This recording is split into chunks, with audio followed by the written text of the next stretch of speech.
trata de eso justamente, de tratar de explicar la situación política española desde el punto de vista de un historiador, desde el punto de vista de la historia, de lo que llamamos historia inmediata, ¿no? España vive en este momento una situación, una crisis política, una crisis de gobernabilidad muy grave, ¿no? La mayor desde la transición española. Entonces requiere un poco, para su comprensión, distanciarse históricamente hacia atrás, y también de alguna manera a la hora de proyectar lo que puede ser el futuro más inmediato para España, para la democracia española, también hacia adelante, ¿no? Entonces yo justamente sobre esto le preguntaría, y la actual crisis política, ¿no?, que afronta España, entonces, ¿qué raíces tiene? Pues la crisis realmente se ha agudizado en los últimos 4 años, es decir, desde el año 2015, por la irrupción de nuevas fuerzas políticas, pues se hizo imposible seguir gobernando el país a través de lo que llamamos el bipartidismo, es decir, una mayoría absoluta por parte de un partido que se alternaba con la mayoría absoluta por parte de otro partido a lo largo del tiempo. Me refiero al Partido Popular por la derecha y al Partido Socialista por la izquierda. Eso fue así desde la transición, y más o menos fue funcionando, ¿no? Pero hay motivos, causas, diría yo, remotas y otras muy recientes que imposibilitan la continuación de este sistema político, ¿no? Y crea una crisis de inestabilidad que está abierta y que puede prolongarse años todavía, que tiene que ver con la crisis de la democracia representativa en el mundo de hoy, ¿no? Pero que tiene en España unas características muy peculiares en función de lo que ha sido nuestra historia durante el siglo XX. Y usted ha dicho sobre la crisis de la democracia representativa, algo que está teniendo lugar en todo el mundo. ¿Usted podría, por favor, explicar un poco de qué se trata? ¿La crisis global o la crisis en España? Probablemente en términos generales, porque usted ha dicho que es una tendencia aplicable a todo el mundo. Sí. Bueno, yo creo que sencillamente hay una gran desconfianza por parte de las sociedades respecto de sus representantes elegidos. Eso probablemente sea el factor principal de la crisis global de la democracia. Pienso que la democracia representativa pues se ha convertido pues en una especie de burocracia que se renueva cada X años y funciona de una manera endogámica. Y claro, a partir del momento en que vivimos una situación en crisis debido a la mundial, debido a la globalización y más recientemente debido a la crisis económica global iniciada en el año 2008, pues esa insatisfacción con las élites políticas dirigentes pues ha estallado. Y como no hay recursos de democracia directa, o si los hay, pues funcionan relativamente como referéndums y otros sistemas, pues entonces pues eso genera bandazos, diría yo, cambios radicales en los resultados electorales, que no solo en España. España, digamos, es un ejemplo radical de esto que estamos hablando, ¿no? De que la democracia representativa pues ya representa poco. Por un lado, por esta crisis, digamos, interna de mal funcionamiento, de burocratización de los sistemas políticos, pero también hay otro motivo importante, y es la propia globalización que debilita a los estados en favor de unas dinámicas políticas de tipo global que están controladas por grandes consorcios económicos, ¿no? Que no han sido elegidos y que condicionan a esos propios estados. Es decir, que es una crisis que viene desde dentro de la propia democracia y desde fuera por la crisis de los estados nación, que se crearon en el siglo XIX y han sido fundamentales para comprender el siglo XX, y que hoy en día pues ya mandan poco. Es decir, los estados mandan poco, ahora mandan más las grandes multinacionales y la dinámica que nadie controla de la globalización económica, con lo cual el sistema político se resiente desde el interior y desde el exterior. Y en el caso de España, que arrastra unos déficits esta democracia que hoy tenemos, derivados primero de una guerra lejana que trajo muchos muertos civiles, muchos desaparecidos, y después una transición que se hizo bajo la mota militar y que limitó mucho la democracia, y claro, 40 años después, pues aquello que fue un gran éxito, que es el tránsito pacífico en España a la dictadura, a la democracia, junto con esta crisis global de la democracia y lo que es la globalización hoy en el mundo, pues nos ha llevado a esta situación. Y como se resuelva en España también, pues marcará la tónica de cómo se puede resolver en otros países, digamos, cercanos a nosotros desde el punto de vista geopolítico, es decir, Europa, el mundo iberoamericano, ¿no? Y en calidad de resumen, ¿se puede bien decir que la crisis de la democracia representativa, como se ha dicho, que es como, ¿sabe? Le pido disculpas, ¿no? Por tratar de formular bien. Es que resulta que las élites, ¿en qué radica, no? En que las élites políticas, en realidad, supuestamente electivas, ¿no? Pero en realidad electas, ¿no? Pero en realidad que no reflejan el deseo del pueblo. ¿Sí? Así es.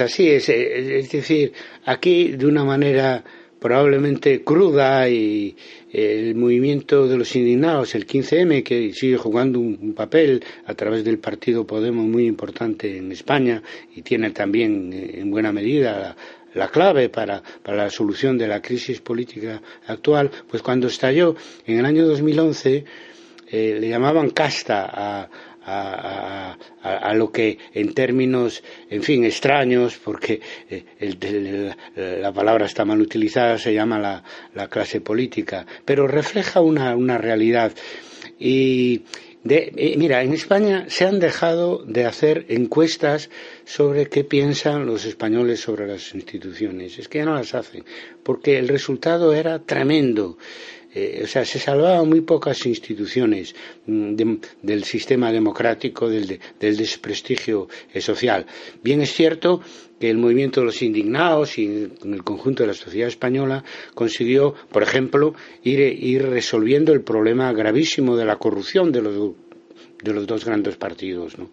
Hay muchos juicios abiertos, eso en alguna medida se resolvió, pero ahora esa desconfianza hacia la llamada clase política ha resurgido por la incapacidad para resolver el problema de la gobernabilidad y otros problemas que tenemos en este momento, como el caso del independentismo de Cataluña, que está ahí, digamos, enquistado desde el año 2012 y no avanza en ningún lado, ¿no? O sea, las posiciones siguen igual ahora que en el 11 de septiembre de 2012, cuando 1 millón de catalanes salieron a la calle pues a pedir la independencia. No se le ha dado una solución política, se sigue buscando una solución por la vía de la represión, y eso también incide en lo que hablábamos, del prestigio del desprestigio de la llamada clase política. Eso exige una regeneración.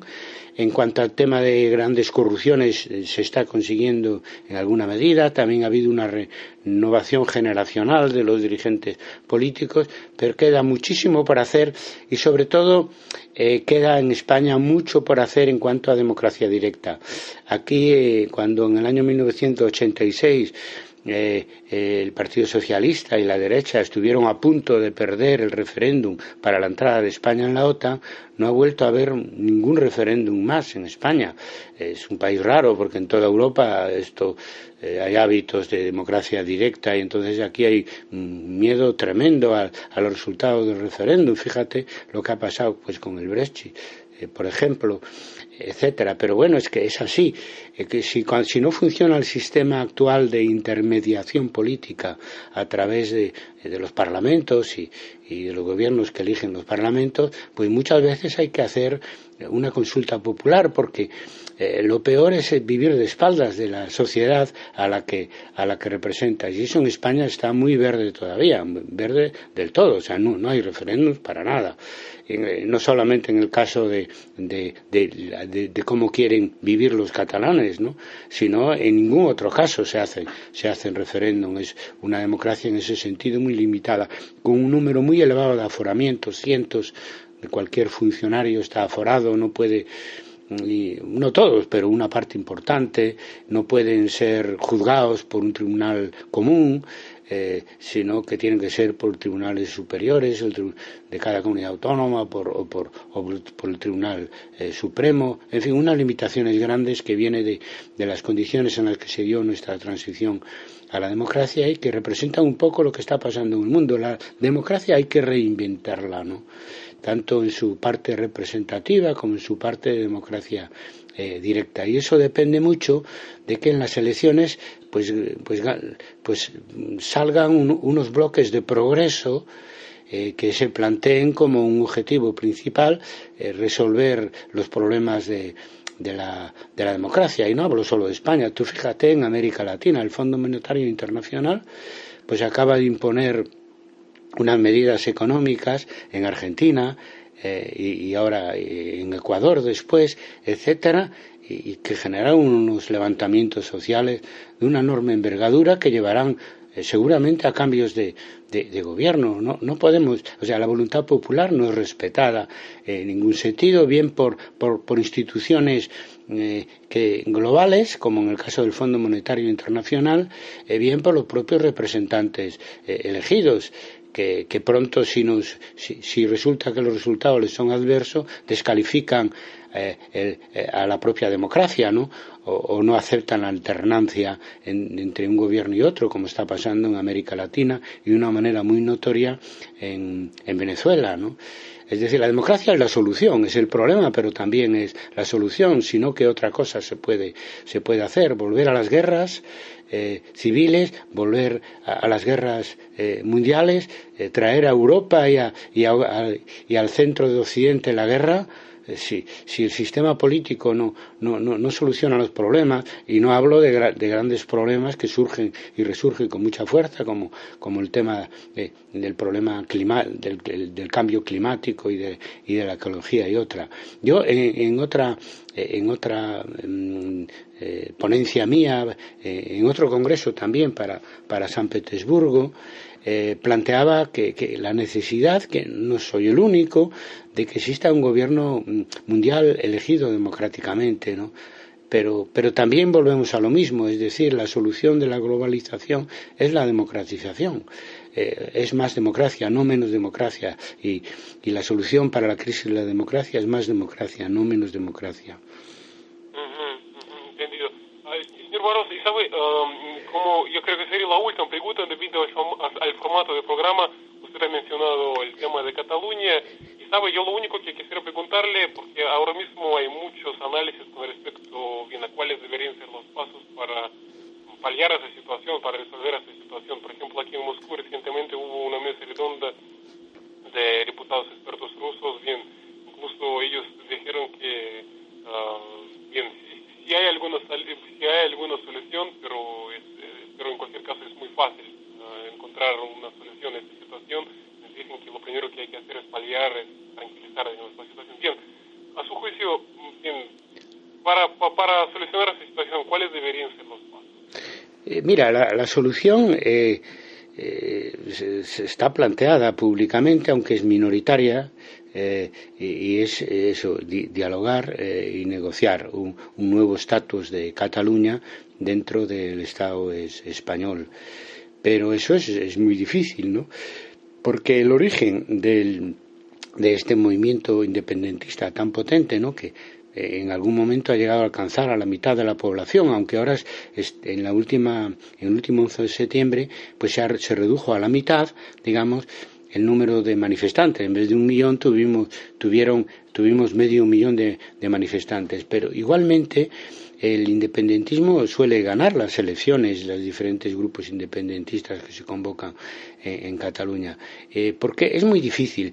Mira, aquí hubo una guerra civil porque contra los nacionalismos y naturalmente contra la izquierda, ¿no? Socialista, comunista, anarquista, etcétera, ¿no? Triunfadora, y ese triunfo de un Estado tan centralista como el Estado franquista ha generado en las mentalidades colectivas, no solamente de la derecha, sino también en partes de la izquierda, etcétera, esa idea de que no hay que hacer más concesiones que las que se hicieron durante la transición, y España una grande y libre, es decir, un poco pesa mucho la educación de toda una generación bajo el franquismo, e incluso en el caso de las derechas, pues de sus hijos y de sus nietos. Entonces no se puede hablar de cualquier cambio que suponga pues mayor autonomía o mayor libertad para Galicia, para Euskadi y para Cataluña, sobre todo una vez superado el problema del terrorismo de ETA, para Cataluña, que es donde se está dando el mayor problema. De hecho, este malestar colectivo, la mayoría de los que son hoy independentistas, hace 10 años eran autonomistas o a lo mejor federalistas, nada más. Y esto ha estallado, eso viene de un estallido de indignación, porque en el año 2006 se había aprobado un nuevo estatuto para Cataluña por parte del Parlamento de Cataluña, votado en referéndum en Cataluña y aprobado por el Congreso de Diputados en Madrid, para que Cataluña tuviera una autonomía de mayor nivel que la que tiene hasta hoy en día. Y ese nuevo estatuto fue echado para atrás por el Tribunal Constitucional Español. Hay que recordar que en el Tribunal Supremo, el Tribunal Constitucional, en la alta magistratura de la justicia española, es donde más residuos hay del franquismo, ¿no? que son grandes en la sociedad española. Ahora se ha visto pues la retirada de la tumba de Franco del Valle de los Caídos, y en algún momento un 30% de los españoles se oponían. Como no hubo una transición clara entre la dictadura y la democracia, una ruptura clara, pues ha continuado mucha gente pensando que Franco es lo mejor que podía habernos sucedido, claro, olvidando todos los crímenes como contra la humanidad del que él fue y su gente protagonista, ¿no? Entonces queda mucho del franquismo, y una de las cosas que queda es esa del carácter sagrado de la unidad española, lo que impide adaptar el estado de autonomías, que ha dado un excelente resultado en España, a los cambios del tiempo. Es decir, llevamos 40 años con estatutos de autonomía que van bien, pero no solo los catalanes los queman, pero exige cambios, ¿no? Y al negársele la vía de la autonomía, la gente tiró por el camino de en medio, por la vía de intentar la independencia. Digo la gente porque primero fue la sociedad civil que se hizo independentista, y después los políticos nacionalistas que estaban tranquilamente moviéndose en el ámbito autonómico sin mayores aspiraciones, incluso los que, como Esquerra Republicana, pues eran y son independentistas, pero ya lo eran antes, desde la época de la Segunda República, pero trabajaban cómodamente en el plano de las autonomías. Por lo tanto, la cerrazón del Estado español, el inmovilismo del Partido Popular, pero también del Partido Socialista, para cambiar algo en la Constitución española, para cambiar algo en el sistema de autonomías, es lo que ha llevado a esta crisis con Cataluña, que se extiende al resto de nacionalidades españolas, porque claro, todo el mundo, pues ya sabes, si ves la barba de tu vecino, pues mojar, pues claro, toma medidas, ¿no? Es decir, en ese sentido es un elemento de inestabilidad permanente. Es decir, que el movimiento de los indignados, la lucha por la memoria histórica, eso es lo que expliqué yo en San Petersburgo, y el independentismo están pidiendo a gritos un avance mayor, porque ya se están cambiando cosas, de una nueva transición a la democracia en España, donde tiene que incluir un cambio importante en el sistema político territorial, ¿no? Al menos hasta mejorando los estatutos de autonomía, y lo ideal sería pues llegar a un sistema federal como otros países europeos. Pero eso está enquistado en este momento por los dos lados, porque el gobierno de España, primero el Partido Popular o el Partido Socialista, no aceptan cambio ninguno y se niegan en la práctica al diálogo, por mucho que digan que no, se niegan en la práctica al diálogo, y por el lado de los catalanes, pues los partidos mayoritarios allí siguen con la reivindicación inmediata de una independencia que ellos saben imposible. Nunca fue posible la independencia en Cataluña porque la mitad o más de la población está en contra, y eso es un absurdo. Por lo tanto, yo creo que no habría problemas, no debería haber problemas si no fuera por esta historia tan peculiar que tenemos en España. Decían los fascistas del 36 que preferían una España roja que una España rota, ¿no? Pero si se vota, saldría con toda claridad la opción de quedarse en España. Claro, una España mejorada en su trato a las nacionalidades y regiones que la conforman. Yo eso no tengo duda ninguna. Pero ellos tampoco en este momento ceden, ¿no? Quieren independencia ahora o nada, sabiendo que esa independencia ahora es una entelequia, es decir, es imposible, y los dirigentes siempre lo supieron además que era imposible, pero bueno, seguían a sus electores, ¿no? Que aún ahora siguen siendo los que están presionando y dificultando la gente acudiendo a las manifestaciones por la independencia, el que se llegue a que se baje el listón y se llegue a un acuerdo de mejora de la situación de Cataluña en el Estado español, pues que no suponga la independencia, pero sí más competencias y para el autogobierno de Cataluña. Hola. Hola. Sí, hola.